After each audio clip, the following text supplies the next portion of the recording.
ভাৰতীয় জনতা পাৰ্টি অসম গণ পৰিষদ আৰু BPF দলে মোৰ হৈ পেলাই মনোনয়ন পত্ৰ দাখিল কৰিছে অসম বিধানসভাৰ অধ্যক্ষ পদৰ বাবে।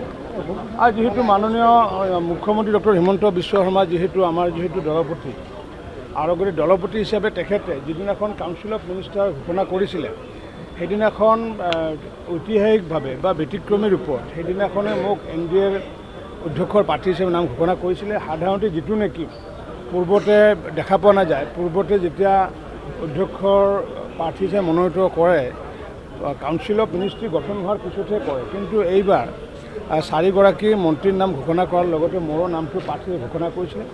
আৰু সেইটোৰ আধাৰত যোৱাকালি আমাৰ তিনিটা দলে মোক অধ্যক্ষ দিব লাগে বুলি মনোনয়ন পত্ৰ দাখিল কৰিছে। কিন্তু এই মুহূৰ্তত মই আহিছোঁ বিধায়ক হিচাপে আহিছোঁ, ভৱানীপুৰ সৰ্বক সমষ্টিৰ বিধায়ক হিচাপে আহিছোঁ।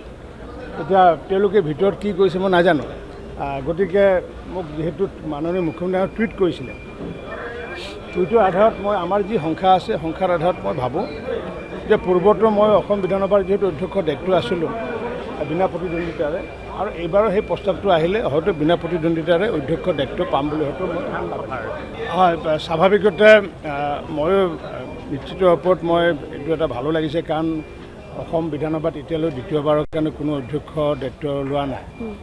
গতিকে এই দায়িত্বটো ল'ব পাৰিলে মোৰ কাৰণে ভালো লাগিব।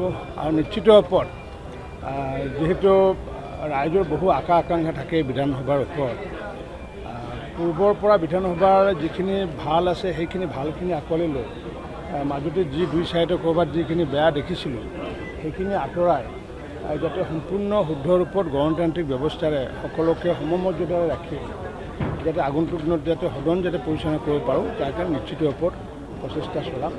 আৰু লগতে যিহেতু প্ৰধানমন্ত্ৰী নৰেন্দ্ৰ মোদী ডাঙৰীয়াই তেখেতে আহ্বান জনাইছে দেশৰ বৰ্তমান যি অৰ্থনৈতিক অৱস্থা সেই অৱস্থাৰ লগতে মূল্যবৃদ্ধিকে আদি কৰি যি ধৰণৰ ইন্ধনৰ যি ব্যৱস্থা, গতিকে নিশ্চিত ওপৰত মিতব্যয় হোৱাৰ কাৰণে যাতে মিতব্যয়ভাৱে যাতে বিধানসভাখন যাতে চলাব পাৰোঁ তাৰ কাৰণে প্ৰচেষ্টা চলাম।